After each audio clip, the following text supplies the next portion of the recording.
Condoms are an excellent method of contraception. They prevent unwanted pregnancy and stop the spread of sexually transmitted infections. But how should you put one on? Let's take a look. Step 1. Check your condom. All condoms in the UK should have a CE or a UKCA mark on the packet. This tells you that they have been tested to a high standard. Next, check the expiry date is visible on the packet and is still within date. Step 2. Opening your condom. Don't use teeth, scissors, knives or other sharp objects to open your condom packet. Doing this can damage the condom, which may result in the condom tearing or bursting during intercourse. Instead, carefully open the condom foil packet using your fingers, being careful not to damage the condom inside. Step 3. Putting on the condom.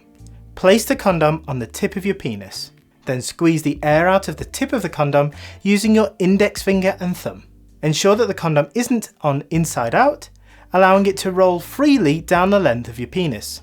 If the condom doesn't roll freely down, you probably have the condom inside out. If this is the case, throw it away and use a new one. Doing this will be best because the pre-ejaculatory fluid, pre-cum, can contain sperm. Step 4. Tips during intercourse.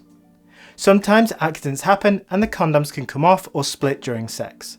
If this happens, stop and replace the used condom with a new one. Step 5. Removal. Once you've ejaculated, it's time to remove the condom. Try to do this while still erect. Dispose of the condom in a bin.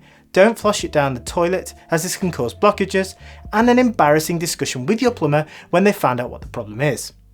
Remember, condoms are single use, so whatever you do, bin it and don't try to use it again. I hope you found this video helpful, have fun and practice safe sex.